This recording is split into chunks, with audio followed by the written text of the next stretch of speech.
आज की क्लास का विषय है इंट्रोडक्शन टू इनडायरेक्ट टैक्सेस, यानी कि इनडायरेक्ट टैक्सेस का एक परिचय। सबसे पहले हम लोग समझने की कोशिश करेंगे इनडायरेक्ट टैक्स का अर्थ क्या है, यानी कि अप्रत्यक्ष कर का अर्थ क्या है। तो इनडायरेक्ट टैक्स गुड्स या सर्विसेज, वस्तुएं या सेवाओं पर लगाए जाने वाला टैक्स है जो कि सरकार को इनडायरेक्टली चुकाया जाता है। यानी कि हम लोग सीधे सीधे अपने हाथों से सरकार को टैक्स नहीं देते हैं। तो सरकार को इनडायरेक्ट टैक्स पे करने की जिम्मेदारी, लायबिलिटी मैन्युफैक्चरर यानी कि निर्माता, सर्विस प्रोवाइडर सेवादाता या विक्रेता का है। लेकिन टैक्स का बोझ अल्टीमेटली या तो अंततः कंज्यूमर की ओर यानी कि कस्टमर की ओर ही ट्रांसफर कर दिया जाता है। तो चूंकि इनडायरेक्ट टैक्स का बोझ कंज्यूमर ही अप्रत्यक्ष रूप से ढोता है, इसीलिए इसे इनडायरेक्ट टैक्स कहा जाता है। और जो भी इनडायरेक्ट टैक्स है वह टैक्स के रूप में नहीं है, बल्कि चीजों या सेवाओं के दाम में ही शामिल है। इसलिए कई बार हमें यह भी पता भी नहीं चलता कि हम लोग सरकार को टैक्स पे कर रहे हैं, क्योंकि टैक्स चीजों या वस्तुओं के दामों में ही शामिल है। आइए हम देखते हैं इनडायरेक्ट टैक्सेस की क्या विशेषताएं हैं। और इनडायरेक्ट टैक्सेस की बहुत सारी विशेषताएं हैं, इनमें से कुछ विशेषताओं को हम लोग समझने की कोशिश करेंगे। और सबसे शुरू में हम लोग देखेंगे विशेषता, और यह है मेजर सोर्स ऑफ रेवेन्यू। ने सरकार के लिए रेवेन्यू का, आय का एक बहुत बड़ा स्रोत। इसमें दो चीजों को समझने की जरूरत है। पहली बात, इंडिया में सरकार को टैक्स के माध्यम से बोलने का अर्थ है डायरेक्ट टैक्स और इनडायरेक्ट टैक्स दोनों के माध्यम से जितना भी रेवेन्यू आता है उसमें से 50% से ज्यादा हिस्सा इनडायरेक्ट टैक्स की है। दूसरी बात, यह सरकार के लिए इनकम का बहुत बड़ा स्रोत है। दूसरी विशेषता है टैक्सेबल इवेंट। टैक्स लगता कब है? तो इनडायरेक्ट टैक्स गुड्स या सर्विसेज के परचेज खरीद, सेल विक्री या मैन्युफैक्चर उत्पादन में लगता है। अगली विशेषता शिफ्टिंग ऑफ बर्डन। ये बहुत इंपॉर्टेंट चीज है इनडायरेक्ट टैक्स के केस में। यहां पर जीएसटी का एग्जांपल हमने लिया है। जीएसटी पे करने की जिम्मेदारी वास्तव में सप्लायर ऑफ गुड्स या प्रोवाइडर ऑफ सर्विसेज की है। जो लोग गुड्स या सर्विसेज सप्लाई करते हैं उनकी जिम्मेदारी है, लेकिन वे टैक्स का बोझ को कस्टमर की ओर ट्रांसफर कर देते हैं। इसी को कहा जाता है शिफ्टिंग ऑफ बर्डन। अगली विशेषता है इन्फ्लेशनरी इन नेचर। यह स्वभाव से मुद्रास्फीति के जैसे है, इन्फ्लेशन के जैसे है। कहने का अर्थ है कि मान लिया इनडायरेक्ट टैक्स का रेट बढ़ जाता है, या तो इनडायरेक्ट टैक्स रेट में बढ़ोतरी हो गई, टैक्स रेट बढ़ाया गया, तो वस्तुओं और सेवाओं के दाम भी बढ़ जाएंगे। तो इससे क्या होगा? इन्फ्लेशन के जैसा एक स्थिति पैदा हो जाएगी। इसलिए हम लोग इसको कहते हैं इन्फ्लेशनरी इन नेचर।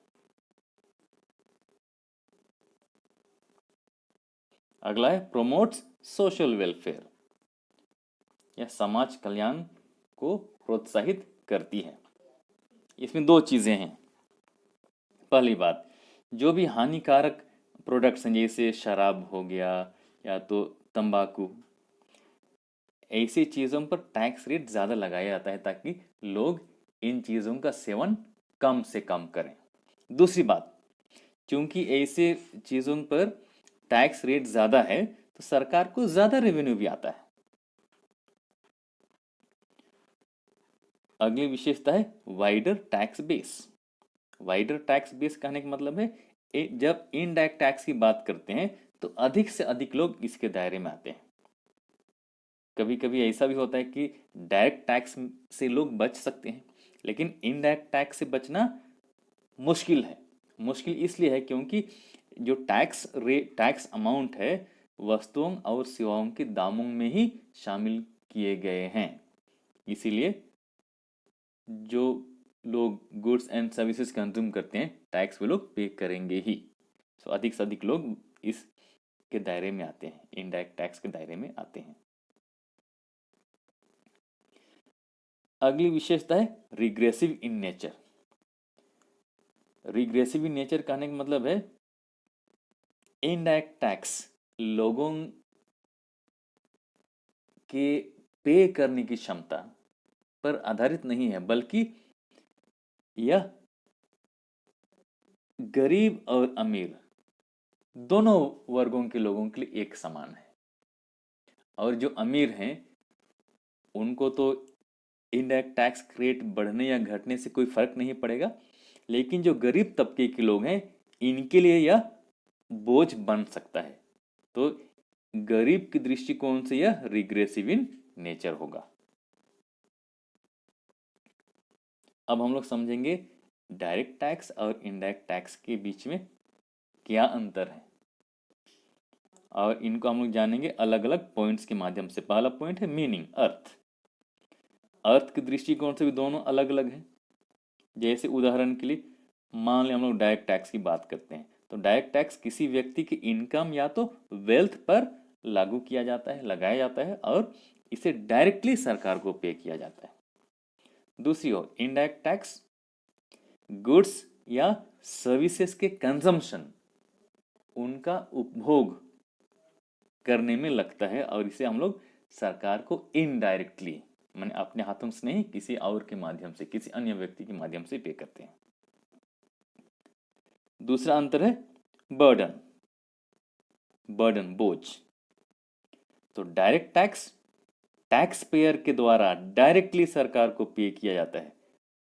वह व्यक्ति अपना टैक्स बर्डन या टैक्स का जो बोझ उसके ऊपर है किसी अन्य व्यक्ति की तरफ ट्रांसफर नहीं कर सकता है। इनडायरेक्ट टैक्स में क्या होगा, इनडायरेक्ट टैक्स पे करने की जिम्मेदारी वास्तव में सप्लायर की है, लेकिन सप्लायर अल्टीमेटली टैक्स का बोझ कंज्यूमर की तरफ, उपभोक्ता की तरफ ट्रांसफर कर देता है। इसी को हम लोग बोलते हैं the burden can be shifted to another.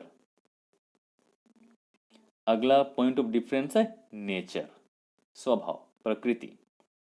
तो डायरेक्ट टैक्स प्रोग्रेसिव है। प्रोग्रेसिव करने का मतलब है जिसके पास जितना ज्यादा इनकम होगा उसे उतना ही ज्यादा टैक्स पे करना होगा। दूसरा है डिफ्लेशनरी। डिफ्लेशनरी का मतलब अगर लोगों को ज्यादा डायरेक्ट टैक्स पे करना होगा तो वे लोग अपना कंजम्पशन कम करेंगे। कंजम्पशन लोग कम करेंगे तो गुड्स एंड सर्विसेज की डिमांड कम होंगे और प्राइस में कमी आएगी। दूसरी ओर इनडायरेक्ट टैक्स के केस में हम लोग इसको रिग्रेसिव बोलते हैं। रिग्रेसिव रिग्रेसिव कहने का मतलब है गरीब के दृष्टिकोण से थोड़ा सा रिग्रेसिव उनके लिए ज्यादा हो जाता है। और इन्फ्लेशनरी कहने का मतलब है कि इनडायरेक्ट टैक्स का रेट बढ़ने से चीजों के दामों में भी वृद्धि होगी। अगला अंतर है इंसिडेंट्स एंड इम्पैक्ट। तो डायरेक्ट टैक्स का बोझ उसी व्यक्ति पर गिरेगा, इनडायरेक्ट टैक्स का बोझ अलग अलग लोगों पर गिरेगा, सप्लायर और कंज्यूमर, दो अलग अलग लोगों पर गिरेगा। अगला अंतर है इवेजन। इवेजन मतलब बचना। लोग डायरेक्ट टैक्स से बच सकते हैं, टैक्स इवेजन इज पॉसिबल, लेकिन इनडायरेक्ट टैक्स के केस में यह संभव नहीं है। क्यों संभव नहीं है, मैंने बहुत पहले ही बताया था कि इनडायरेक्ट टैक्स का जो अमाउंट है गुड्स या सर्विसेज के दाम में ही शामिल है। अगला अंतर है इम्पोजिशन एंड कलेक्शन। तो डायरेक्ट टैक्स असेसी के ऊपर लगाया जाता है। असेसी जो व्यक्ति का इनकम टैक्सेबल है, जिस व्यक्ति का इनकम टैक्सेबल है या तो वेल्थ टैक्सेबल है, जैसे इंडिविजुअल हो गया, हिंदू अनडिवाइडेड फैमिली हो गया, कंपनी हो गया, फर्म हो गया। दूसरी ओर इनडायरेक्ट टैक्स जो गुड्स और सर्विसेज कंज्यूम करते हैं उन पर लगाया जाता है, और यह असेसी के द्वारा, मतलब इस केस में सप्लायर के द्वारा पे किया जाता है। वही असेसी होगा, सप्लायर ही असेसी होगा यहां पर। अगला अंतर है इवेंट। डायरेक्ट टैक्स किस पर लगेगा? जो टैक्सेबल इनकम है उस पर लगेगा, या तो जो वेल्थ है असेसी का उस पर लगेगा। लेकिन इनडायरेक्ट टैक्स खरीद हो गया, बिक्री हो गया, या तो गुड्स एंड सर्विसेज के निर्माण पर लगेगा। अंत में हम लोग देखेंगे अंतर, और यह है एडमिनिस्ट्रेटिव कॉस्ट्स। तो डायरेक्ट टैक्स के केस में एडमिनिस्ट्रेटिव कॉस्ट्स हायर साइड में है। क्यों हायर साइड में है? क्योंकि डायरेक्ट टैक्स जमा करने के लिए, लोगों से डायरेक्ट टैक्स कलेक्ट करने के लिए अलग अलग अथॉरिटीज का अपॉइंटमेंट किया जाना जरूरी है। लेकिन इनडायरेक्ट टैक्स के केस में एडमिनिस्ट्रेटिव कॉस्ट कम है, क्योंकि इसके लिए अलग अलग अथॉरिटीज को अपॉइंट करने की जरूरत नहीं है। यहाँ पर खुद जो लोग गुड्स एंड सर्विसेज कंज्यूम करेंगे वे लोग टैक्स देंगे। Thank you for watching.